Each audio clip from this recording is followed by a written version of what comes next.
6 terdakwa kasus perusakan gedung Mapolda NTB akhirnya dibebaskan setelah eksepsi dikabulkan Majelis Hakim Pengadilan Negeri Mataram, Rabu. Hakim juga memerintahkan mengembalikan berkas perkara 6 terdakwa kepada Jaksa Penuntut Umum.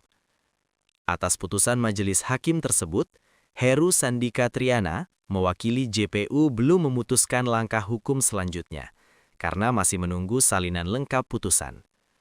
Sementara itu, kuasa hukum ke-6 terdakwa, Andre Saputra, menyoroti poin yang menjadi pertimbangan besar Majelis Hakim menerima eksepsi pihaknya.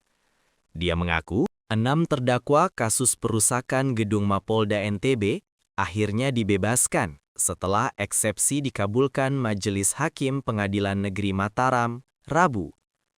Hakim juga memerintahkan mengembalikan berkas perkara 6 terdakwa kepada Jaksa Penuntut Umum. Atas putusan Majelis Hakim tersebut, Heru Sandika Triana, mewakili JPU, belum memutuskan langkah hukum selanjutnya, karena masih menunggu salinan lengkap putusan. Sementara itu, kuasa hukum ke-6 terdakwa, Andre Saputra, menyoroti poin yang menjadi pertimbangan besar Majelis Hakim menerima eksepsi pihaknya. Dia mengaku, saat ini pihaknya masih menunggu langkah yang akan ditempuh JPU mengenai hasil putusan setelah itu. Jika nantinya jaksa mengajukan keberatan terhadap putusan Majelis Hakim, pihaknya perlu meneliti dalam hal apa saja poin keberatan.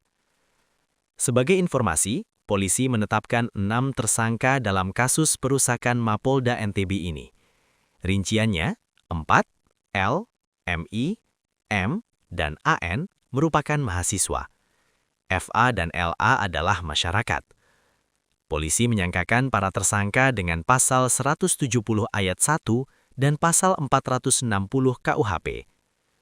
Di tahap penyidikan, polisi telah mengumpulkan sejumlah bukti kerusakan gerbang, tempat parkir, pintu masuk lobi Polda NTB, hingga papan lampu nama di depan gedung. Akibat peristiwa tersebut, Mapolda NTB mengklaim mengalami kerugian Rp280 juta.